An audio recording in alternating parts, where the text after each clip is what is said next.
Friends, welcome to our Sayali fashion designer channel आणि मी आहे सायली. तर तुम्हा सगळ्यांचं आपल्या आजच्या नवीन अशा छानशा व्हिडिओमध्ये मी मनापासून खूप खूप स्वागत करते.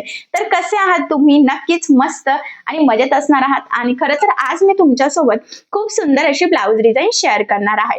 तर ही जी काही ब्लाऊज डिझाईन आहे तर याची मी तुम्हाला संपूर्ण कटिंग आणि स्टिचिंग अतिशय सावकाश स्टेप बाय स्टेप आणि खूप काही महत्त्वाच्या टिप्स अँड ट्रिक्स सांगण्याचा प्रयत्न करणार आहे, जेणेकरून तुम्हाला आपला आजचा हा व्हिडिओ बघून परफेक्ट अशी ब्लाऊज डिझाईन सहज कटिंग स्टिचिंग करता यावी. त्याचबरोबर मी तुम्हाला म्हणजे तुम्ही ही जी काही आजची डिझाईन आहे ना तर याची आयडिया खरं तर तुम्ही तुमच्या कस्टमरला सुद्धा देऊ शकता, कारण की आपल्याला बऱ्याचशा कस्टमरला नवीन डिझाईनची आयडिया द्यायची असते आणि कुठली द्यावी हे सुचत नाही. त्याच डिझाईन बघून कंटाळा येतो. सो ह्या डिझाईनची आयडिया तुम्ही तुमच्या कस्टमरला नक्कीच देऊ शकता.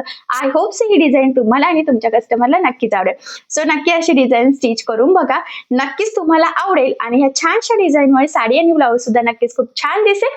सो चला मग आता वेळ न घालवता आपण आपल्या आजच्या छानशा व्हिडिओला सुरुवात करूयात आणि आपला आजचा हा व्हिडिओ तुम्ही स्किप न करता पूर्ण नक्की बघा, जेणेकरून तुम्हाला आपला आजचा हा व्हिडिओ बघून परफेक्ट प्रॉपर फिनिशिंग सहित अशी छानशी डिझाईन बनवणं खूपच सोपं जाईल. ठीक आहे, सो चला मग आता आपण सुरुवात करूयात. तर हे बघा, इथे तुम्ही बघू शकतात की हा आहे ब्लाऊज पीस. खरं तर याचा जो काही बॅक पार्ट आहे तर तो आपण ऑलरेडी इथे कटिंग करून घेतलेला आहे. तर अस्तर आणि मेन फॅब्रिक असं दोन्हींची कटिंग झालेली आहे. खालच्या साईडला काठ घेतलेला आहे आणि सगळ्यात आधी आता मी तुम्हाला या बॅक पार्टचं मेजरमेंट कसं आहे ते सांगते, म्हणजे तुम्हाला तुमच्या मापानुसार या डिझाईनसाठी कशा पद्धतीने कटिंग स्टिचिंग करावी तर हे सहजच लक्षात यावं यासाठी. तर हा जो काही ब्लाऊज आहे तर ह्या ब्लाऊजची उंची आहे 13, 1 इंच मार्जिन, असं टोटल आपण 14 इंचाला मार्किंग करून घेतली. त्यानंतर इथे आपण पूर्ण शोल्डर घेतलेला आहे, म्हणजे पूर्ण शोल्डरचा निम्म 7 इंच, कारण हा बोटनेक ब्लाऊज आहे. एवढंच नाही तर याची गळारुंदी घेतलेली आहे 4 इंच आणि अशा पद्धतीने आपण शोल्डर आणि गळारुंदीची मार्किंग केली. यानंतर याचा मुंडा सुद्धा घेतला 7, क्रॉसमध्ये 1ला मार्किंग करून बॅक साईडच्या मुंड्याचा शेप दिलेला आहे. इथून टाकत असतो आपण छातीचा चौथा भाग अधिक 1.5 इंच किंवा 2 इंच मार्जिन. तुम्हाला जेवढं मार्जिन घ्यायचं आहे त्यानुसार तुम्ही इथे मार्जिन घेऊ शकता. 9 चौक 36 अधिक 2 इंच असं टोटल 10ला मार्किंग करून हा बॅक पार्ट आपण इथे कटिंग करून घेतला आहे. आता आपण सगळ्यात आधी गळ्याची मार्किंग जी आहे तर ती अस्तरच्या बॅक पार्टवर करणार आहोत. तर इथून जो काही वरचा गळा असतो आपला बोटनेक मध्ये 3 ते 3.5 इंचावर असतो, तर मी इथे 3 इंचाला मार्किंग केलेली आहे. त्यानंतर तिथून खाली 1 इंच, 1.5 इंच किंवा 2 इंच अशी तुम्ही मार्किंग करू शकता. तुम्हाला जेवढा डिस्टन्स हवा आहे त्यावर ते डिपेंड आहे. आणि खाली मध्ये जो काही आपला गॅप आहे तर तो सुद्धा आपला डिपेंड आहे, तुम्हाला किती डीप हवा आहे, किती ब्रॉड हवा आहे. सो अशा पद्धतीने मार्किंग केली. पुन्हा एकदा 4-4 इंच गळारुंदीची तिन्ही साईडला मार्किंग करून घ्यायची आणि यानंतर पट्टीच्या सहाय्याने हे पॉइंट आपल्याला इथे लाईन ड्रॉ करून जॉईन करायचे. तर लक्षात येईल वरच्या साईडला एक बॉक्स आणि खाली एक बॉक्स, असे 2 बॉक्स तयार झाले. वरती सिंपल अशी गोलगळ्याची मार्किंग आपण केलेली आहे. त्यानंतर आता हा जो काही शेप आहे तर हा तुम्हाला कसा हवा आहे त्यावर ते डिपेंड आहे. तर इथून बघा मी क्रॉस मध्ये इथे एक मार्किंग केलेली आहे. त्यानंतर आता आपण इथे या पद्धतीने गोलाकार शेप ड्रॉ करून घेतला आणि सिंपल अशी एक लाईन मी अगदी फेंटच ड्रॉ केलेली आहे आणि त्याचा ना आपल्याला 3 भाग करायचे आहे टोटल. जेवढी ही लाईन असेल ना त्यामध्ये तर 2.25 इंचाचे इथे आपले बरोबर पॉइंट रेडी होत आहेत. ठीक आहे, त्यानंतर आता आपल्याला इथे गोलाकार शेप द्यायचा आहे. खरं तर इथे तुम्ही एखादी वस्तू सुद्धा यूज करू शकता, बांगडी वगैरे गोलाकार शेप ड्रॉ करण्यासाठी, बट मी इथे डायरेक्टच ड्रॉ करत आहे. सो आपल्या ह्या शेपमध्ये 3 अगदी परफेक्ट असे बसलेले आहेत. आता एवढंच नाही तर हे जे काही गोलाकार शेप आहे तर हे आपल्याला मुंड्यापर्यंत बघा इथपर्यंत खरं तर आणायचे आहे, म्हणजे छान वेगळी युनिक आपली बोटनेकमध्ये ट्रेंडिंग अशी बॅकनेक डिझाईन तयार व्हावी यासाठी. सो मी पुन्हा जेवढा डिस्टन्स होतं त्यामध्ये 3 हे गोलाकार शेप बसवलेले आहेत आणि ते डार्क करून घेतले, जेणेकरून तुमच्या ते लक्षात यावं यासाठी. सो अशा पद्धतीने फायनली आपली ही मार्किंग झालेली आहे. सो आता आपण इथे कटिंगला सुरुवात करूयात. तर इथे आपल्याला फक्त हा जो काही वरचा गळा आहे ना तर तोच कटिंग करून घ्यायचा आहे, कारण जो काही मधला शेप आहे तर हा आपण कॅनव्हास पेपर लावून स्टिच करणार आहोत. तर वरचा गळा इथे आपला फायनली कटिंग झालेला आहे. यानंतर जो काही मधला शेप आहे तर तो आपण कॅनव्हास पेपरवर त्याची मार्किंग करून घेऊयात. सो बघा, मग मी इथे पेपर कॅनव्हास घेतलेला आहे. लक्षात राहू द्या, ब्लाऊज डिझाईनसाठी आपल्याला पेपर कॅनव्हास लागतो. तर तो इथे मी डबल फोल्ड करून घेतलेला आहे. बंद बाजू अगदी कट टू कट इथे आपला जो काही बॅक पार्ट आहे अस्तरचा तर त्यावर मॅच करायची आहे. त्यानंतर फेंट मार्किंग दिसते बघा आपल्याला, तर ती फक्त आपल्याला इथे ड्रॉ करून घ्यायची आहे. जशी दिसते ना तशीच ड्रॉ करायची. जरी व्हिडिओ तुमच्या लक्षात येत नसेल तरी तुम्ही ह्या स्टेप बाय स्टेप जर का केलं तर नक्कीच तुम्हाला सुद्धा अगदी परफेक्ट अशी मार्किंग करता येईल आणि ती मार्किंग दिसेल सुद्धा. आता तीच मार्किंग बघा दुसऱ्या साईडला सुद्धा दिसत आहे, तर तिथे सुद्धा आपल्याला ती डार्क करून घ्यायची, जेणेकरून दोन्ही साईडने आपली सेंटर पासून अगदी परफेक्ट अशा मार्किंग यावे आणि मध्यभागी अगदी व्यवस्थित आपला शेप यावे यासाठी. त्यानंतर बघा 1 इंच कडेने मार्जिन ठेवत आपण हा कॅनव्हास पेपर इथे कट करून घेतला. आता हा कॅनव्हास पेपर रेडी झाल्यानंतर सगळ्यात आधी आपल्याला अस्तर आणि मेन फॅब्रिक एकमेकाला जॉईन करून घ्यायचा आहे.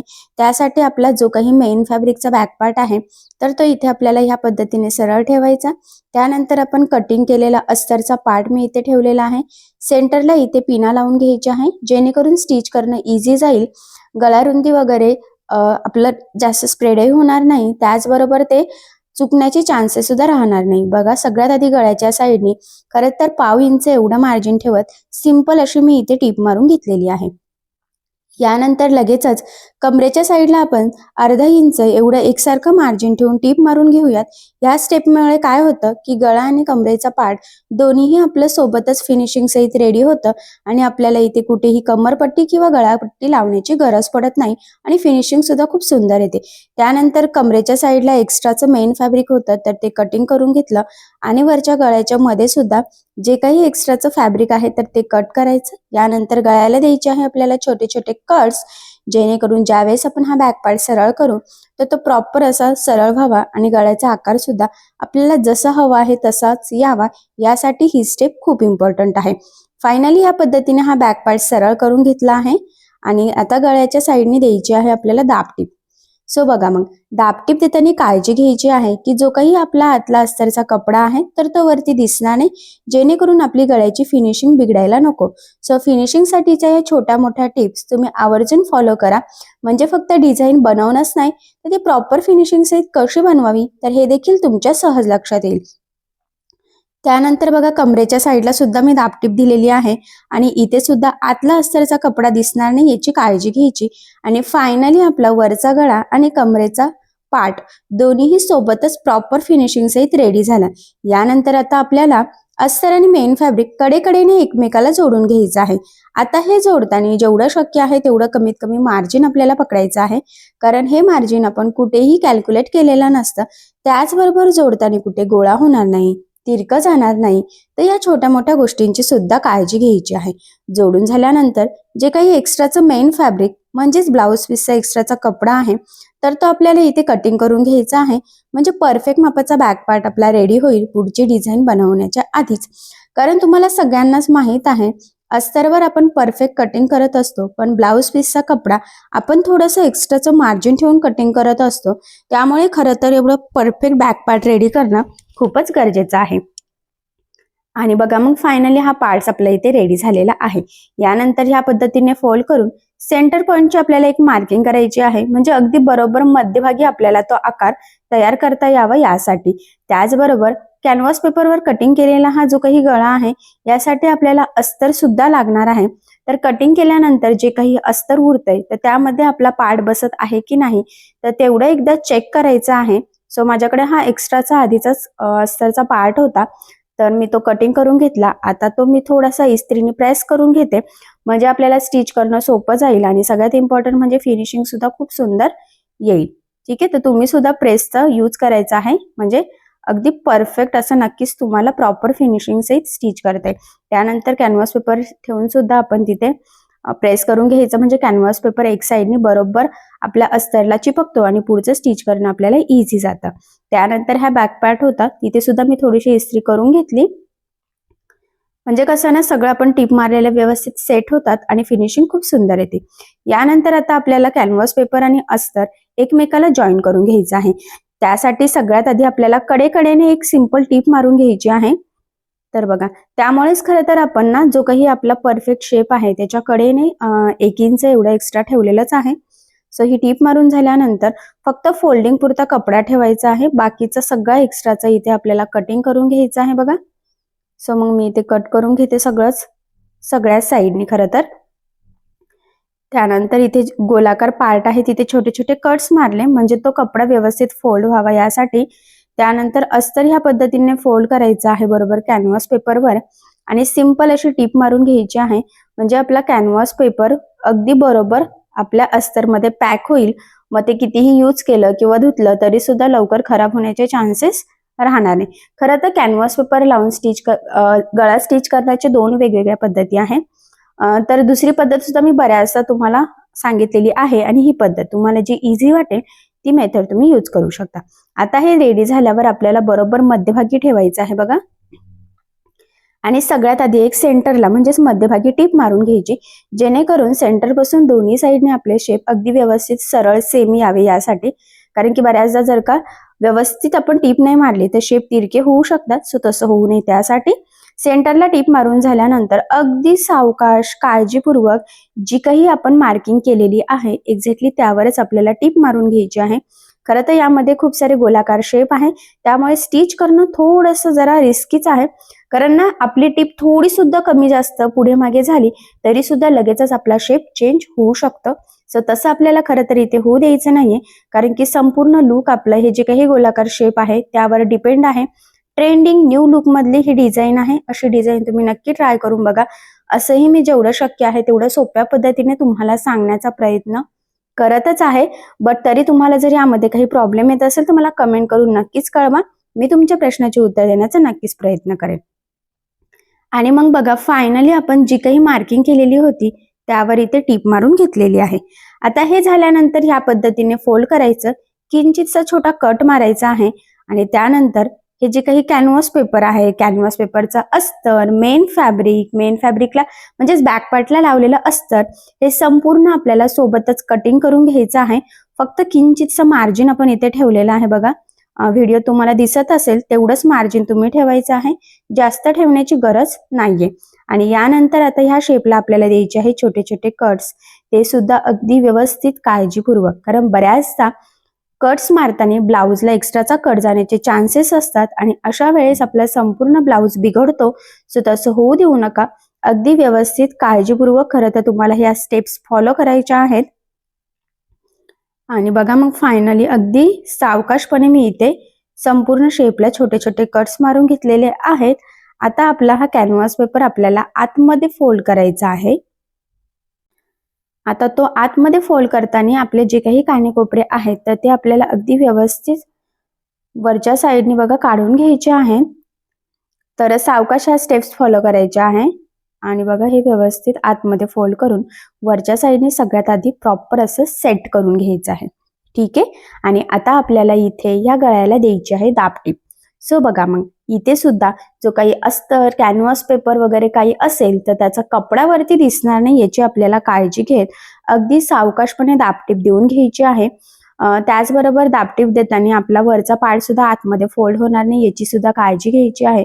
कारण आता आपण जशी टीप मारणार आहोत तसंच आपलं फायनल लुक फायनल शेप येणार आहे. सो त्यामुळे अगदी व्यवस्थित सावकाशपणे दाबटीप द्यायची. बघा एक साईडचा पार्ट अगदी परफेक्ट आला आहे.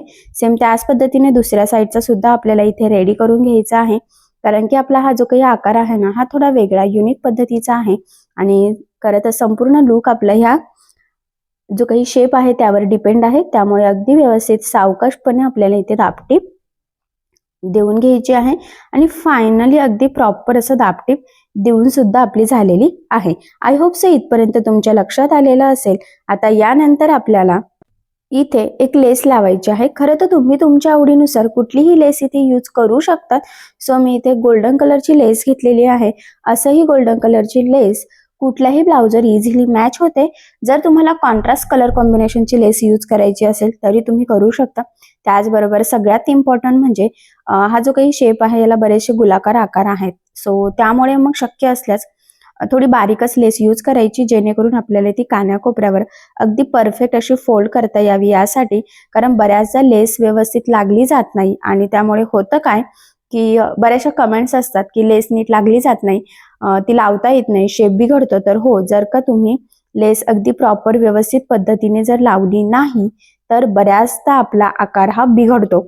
असा खूप सुंदर येतो पण लेस लावल्यानंतर आकार चेंज होतो, सो तसं होऊ देऊ नका.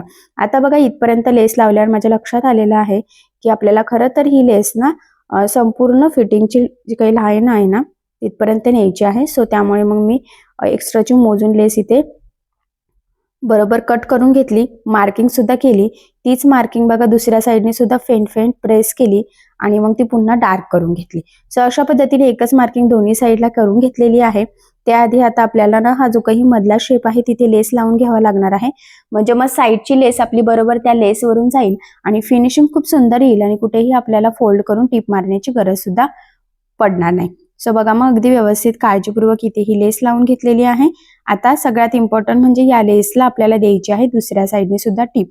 ऍक्च्युली मी नेहमीच सांगत असते लेस तुमची जाड बारीक कशीही असो, शक्य असल्यास दोन्ही साईडने टिप मारण्याची सवय लावून घ्यायची. त्याचा फायदा हा असतो की आपली फिनिशिंग खूप सुंदर येते, लेसवरती तरंगत सुद्धा नाही आणि सगळ्यात इम्पॉर्टंट म्हणजे ती पॅक सुद्धा लागली जाते, याचाच अर्थ लवकर खराब सुद्धा होत नाही. सो बघा त्यानंतर आता ही लेस आपण कंटिन्यू बरोबर जो काही मार्क केलेला आहे गोलाकार शेप त्यावर आपल्याला ती लावत लावत बरोबर मुंड्यापर्यंत न्यायचं आहे. फक्त एवढंच आहे का अगदी काळजीपूर्वक आपल्याला ही लेस लावायची आहे, कारण आता संपूर्ण लुक आपल्या ह्या लेसवर डिपेंड आहे. सो त्यामुळे मग मी सुद्धा अगदी व्यवस्थित सावकाशपणे इथे लेस लावण्याचा प्रयत्न करत आहे. खरं तर थोडा टाइम लागला तरी सुद्धा चालेल, पण अगदी प्रॉपर लेस लावण्याचा तुम्ही सुद्धा नक्कीच प्रयत्न करायचा आहे, तरच मग कसं ना डिझाईन छान दिसेल, नाही तर मग ती अजिबात व्यवस्थित दिसणार नाही. तर बघा अगदी व्यवस्थित काळजीपूर्वक इथे लेस लावून घेतली. आता ह्या लेसला मी दुसऱ्या साईडने टीप देऊन घेते. मी आताच म्हटलं की लेस तुमची जाड बारीक कशीही असो, शक्य असल्यास दोन्ही साईडनी टीप मारूनच घ्यायची आहे. म्हणजे कसं लेस पॅक लागली जाते, ती वरती तरंगत नाही आणि मोस्ट इम्पॉर्टंट म्हणजे फिनिशिंग सुद्धा खूप सुंदर येते. कारण मी नेहमीच सांगत असते फक्त डिझाईन बनवणंच गरजेचं नसतं किंवा एखादा सिंपल ब्लाऊज स्टिच करणंच नाही, तर ते प्रॉपर फिनिशिंग सहित स्टिच करणं सुद्धा तितकंच गरजेचं असतं. फायनली एक साईडनी प्रॉपर परफेक्ट फिनिशिंग सहित लेस लावून झालेली आहे. सेम त्याच पद्धतीने आता आपण दुसऱ्या साईडने सुद्धा लेस लावून घेऊयात.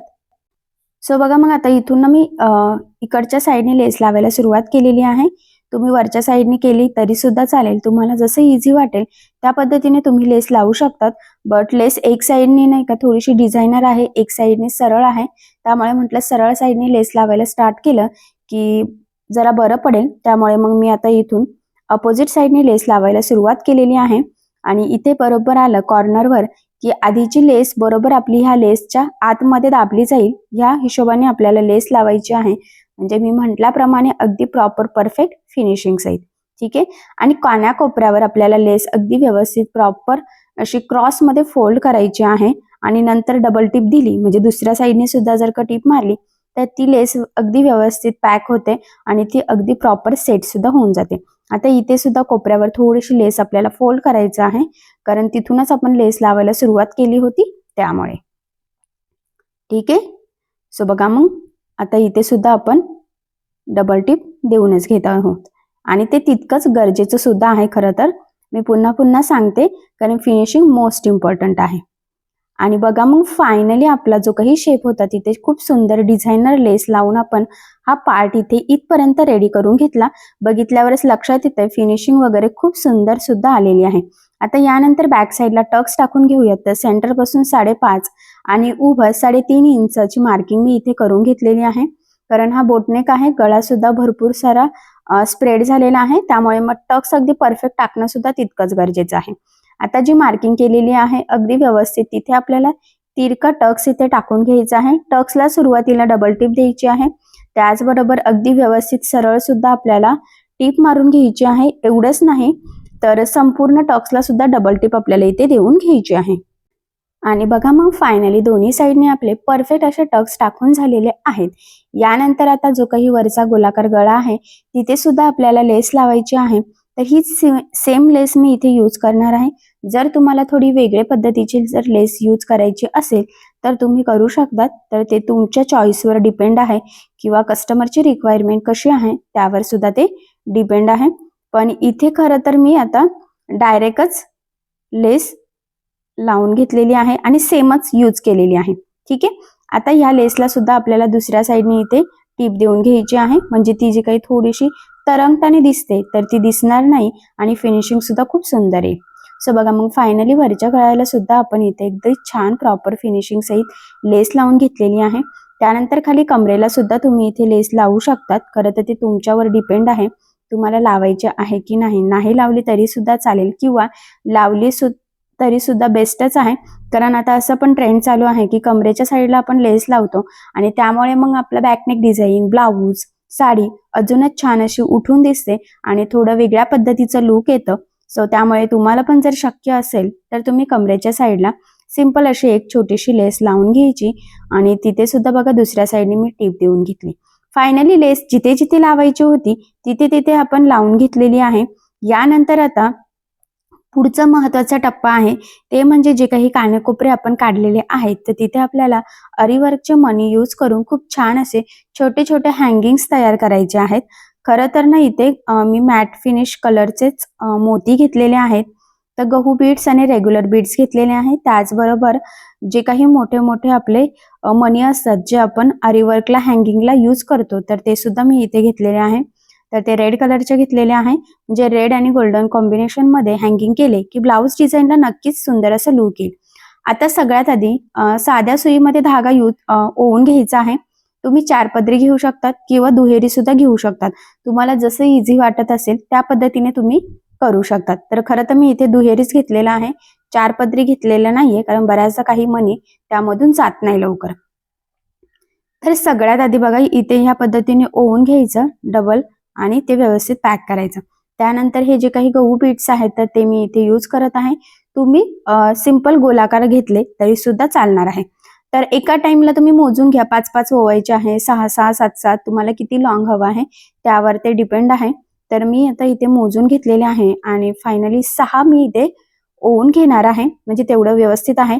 एक रेड कलरचा मणी टाकल्यानंतर सिंपल गोलाकार अगदी छोटासा मणी आपल्याला यामध्ये ओवून घ्यायचा आहे आणि त्यानंतर तो छोटा मणी सोडून पुन्हा रिटर्न आपल्याला प्रत्येक मणीमधून ही सुई ओवून घ्यायची असते. तुम्हाला माहितीच आहे, याचे डिटेल व्हिडिओ सुद्धा मी याआधी बरेचसे टाकलेले आहेत. आणि ह्या पद्धतीने आपलं हे हँगिंग लावून झालेलं आहे. त्यानंतर ते 1-2 टाके देऊन पॅक करायचं आणि इथे सुद्धा गाठ देऊन घ्यायची आहे. म्हणजे तिथून ते निघायला नको आणि लवकर खराब सुद्धा व्हायला नको. आता बघा एक साईडचं करून झालेलं आहे. म्हणजे एक साईडचं म्हणण्यापेक्षा फक्त सेंटरचं आपण केलेलं आहे. आता सेम त्याच पद्धतीने बघा जिथे जिथे गोलाकार टर्न येतोय आणि त्या कॉर्नरला आपल्याला खरं तर सेम ह्याच पद्धतीचं हँगिंग करून घ्यायचं आहे. आणि मी म्हटलं होतं की मोजून घ्यायचं म्हणजे सगळे आपल्याला सेम इथे करता यावे यासाठी. असंही त्याची लेवल ना कशी ना वर वर वर वर जाते, त्यामुळे मग ते सेम केलं तरी सुद्धा ते छानच दिसणार आहे. आपोआप त्याला लेवलमध्ये येणारच आहे कारण त्याचा डिझाईनचा आकारच तसा आहे. सो बघा मग सेम त्याच पद्धतीने फायनली हे सुद्धा आपण इथे हँगिंग तयार करून घेतलेला आहे. तुम्हाला जर यापेक्षा थोडंसं छोटं हवं असेल तर 1-2 मणी तुम्ही कमी करू शकतात किंवा जर तुम्हाला यापेक्षा अजून लॉंग हवं असेल तर मग तुम्ही लॉंग सुद्धा करू शकतात. खरं तर ते तुमच्या चॉईसवर डिपेंड आहे. ठीक आहे. सो बघा मग फायनली हे 2 इथे रेडी झालेले आहेत. सेम ह्याच पद्धतीने आता आपण बाकीच्या कॉर्नरला सुद्धा बनवून घेतलेला आहे. बघा तुम्हाला जवळून लुक दाखवते. खाली मस्त रेड कलरचा मनी यूज केलेला आहे, वरती गहू बीट्स यूज केले आणि गोल्डन आणि रेड कलरच्या कॉम्बिनेशन मध्ये हे हँगिंग्स खरं तर खूप सुंदर दिसत आहे. आणि फायनली खूप छान ट्रेंडिंग न्यू लुक मधली ही ब्लाउज डिझाईन आपली इथे तयार झालेली आहे. बघितल्यावरच लक्षात येतंय की फिनिशिंग वगैरे किती सुंदर आलेली आहे. आकार सुद्धा खूप मस्त आलेली आहे आणि खूप नवीन पद्धतीची बोटनेक ब्लाउज डिझाईन आहे.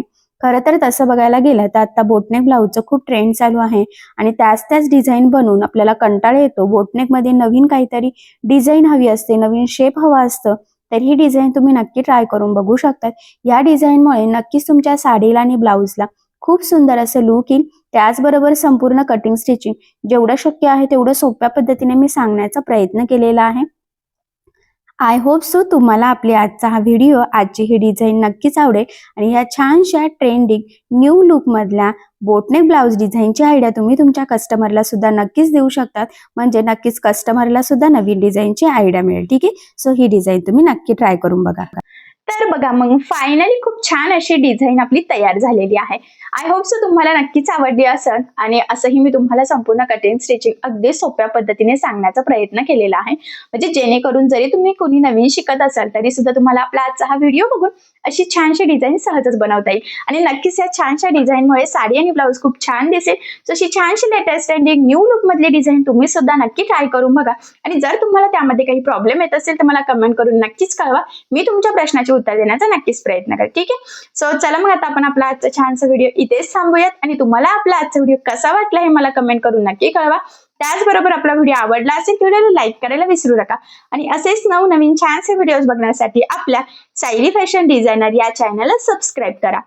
आणि ज्या वेळेस तुम्ही सबस्क्राईब कराल त्यावेळेस त्यासमोरील बेल आयकॉन ही नक्की प्रेस करा. त्यामुळे काय होईल, जेव्हा मी नवीन व्हिडिओज टाकेल त्याचं नोटिफिकेशन तुम्हाला तुमच्या मोबाईलवर येईल. ठीक आहे. सो चला मग भेटूया पुन्हा नवीन अशा छानशा व्हिडिओमध्ये. तोपर्यंत टेक केअर, काळजी घ्या आणि आपला आजचा व्हिडिओ शेवटपर्यंत पूर्ण बघितल्याबद्दल thank you so much. Bye bye.